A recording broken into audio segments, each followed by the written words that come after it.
Grabe daming oil. Sobrang pawis na ako guys, so tingnan nyo. So nagluluto na naman tayo ng biko guys kasi birthday ni Bibi Kong. So ito na naman nga po tayo, busy na naman. Kami ni Mrs. guys, ito pinamama namin. Super busy rin. Ito nga, maaga kaming gising kasi nagalit pa ng estudyante. Pagkatapos ng ng estudyante ay dumilit ako ng palengke. So siyempre, dahil birthday nga ni Bibi Kong ay kailangan natin maghanda. Paano ba naman kasi guys, yung Bibi namin ayaw pumayag na hindi siya handaan. Ang sabi kasi namin guys, kakain na lang muna kami sa labas pero ayaw niyo kumain sa labas kasi gusto niyo maghanda. Kaya sinikrito namin ni Mrs. na birthday niya ngayon. Pero hindi ako nakapagpigil kanina guys, pagising ko ay talagang binati ko na siya ng happy birthday. Pero ang sabi niya, 2 days pa daw sabi ng mama niya. Pero di niya alam guys, birthday niya ngayon.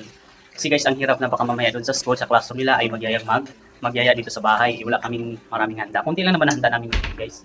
Tamang ano lang, tamang pakain lang pang merienda sa hapon. So ito nga, nagsikaso nga kami dito, nagluluto ako ng biko at mamaya dito guys, magluluto kami ng ibang mga lulutuin pa. So yun, busy mode na naman ang mga person dito. So ito na nga guys, nag-oil na nga siya. Hintayin natin mag-brown yung ano guys, yung mga nakikita nating puti-puti.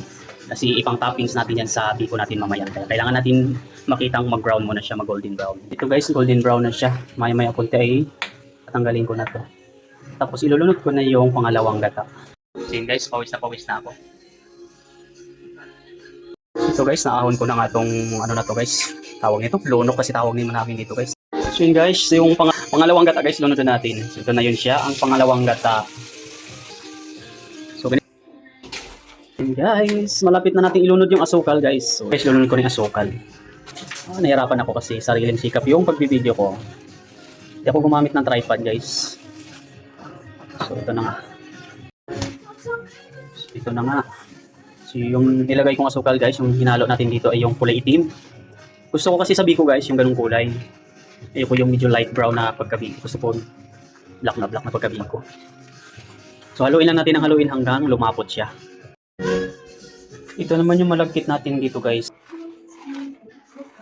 So ito guys, kailangan mo talaga siyang halo-haloin. Kasi pag hindi mo siya hinahalo guys, umaapaw siya dahil sa bula niya. Yan o. Unti-unti siyang umaangat. So, kaya haluin natin itong haluin. Sa ganitong pagluluto ng biko guys, ito ay pinakamatagal na proseso sa pagluluto. Pero asahan nyo guys, ito yung pinaka-perfect na pagluluto ng biko.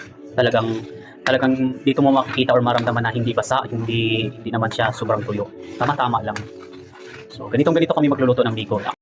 So ito na yung tamang lapot guys ng ating latik. Latik tawag sa amin dito guys eh. Hindi ko alam sa Tagalog kung ang tawag nito guys. Basta sa amin, latik ang tawag nito. So palagay ko, tamang lapot na ito. Pwede na to. So ilunod na natin yung malagkit.